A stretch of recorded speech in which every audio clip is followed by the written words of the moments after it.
Ayan mga guys, magluluto ang inyong Tita Vicky Mix Vlog ng chicken apritada. Ayan po ang mga ingredients: sibuyas, bawang, kamatis, pepperoni, kaunting luya, paalis ng bansa, at saka sasamahan po natin ito yan, pampalapot. Birthday nga pa lang ito. Sabigay ka raw?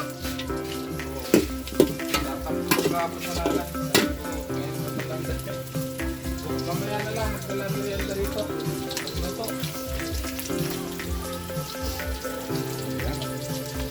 Nigigsa na po. Ayan na, nilagay na po yung ating mga ibang ingredients to. Inilagay na po ang chicken. Hinalo-halo. Hindi kaya kapsisar. Inilagay naman ni Tita Vicky Mix Vlog ang karne.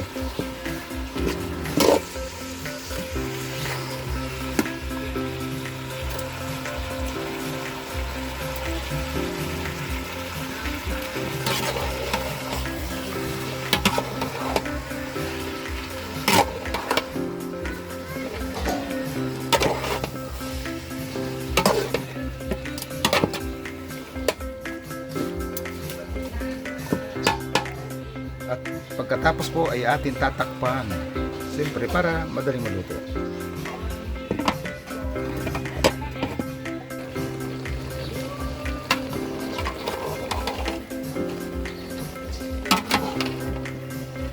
Hinalo-halo na natin po ang ating chicken apritada for today, ang aming menu ni Tita Vicky Mix Vlog.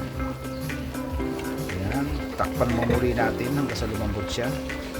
Ayan, at malapit na pong maluto ito mga guys, mga ka-idol. Ayan, oh.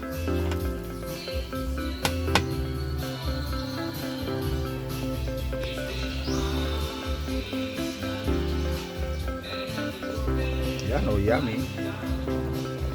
Lagay na po. Ayan yung panghalo mga. Yung isa. Diyan. Lagyan na ang patatas, carrots. Ayan. Taktak mo ng lahat. Itaktak mo. Itaktak mo. Ayan. O, hahaluin na po natin. Ito.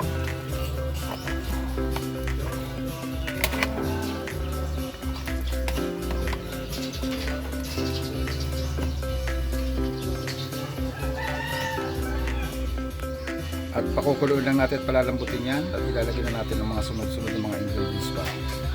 Kagaya na pepperoncini o yung siling malalaki. Luto yan, hindi pa huluto yan, may mga ingredients pa tayo ilalagay diyan. Pero malapit na po siya. Dahil sa inilagay natin kaninang skyflakes.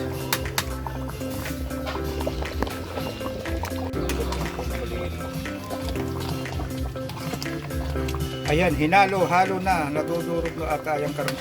Diyan, di pa malambot ang karne. Pilik pa kumain.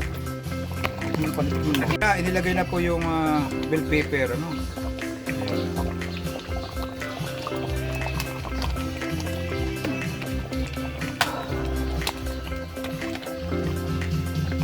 At inahon na po. Inahon ko na. Ito na po yung luto namin na yun, apritada. Bell pepper po yan. At mamaya kakain na po tayo. Kain na. At dito na natatapos ang aking vlog. See you in my next vlog po mga idol.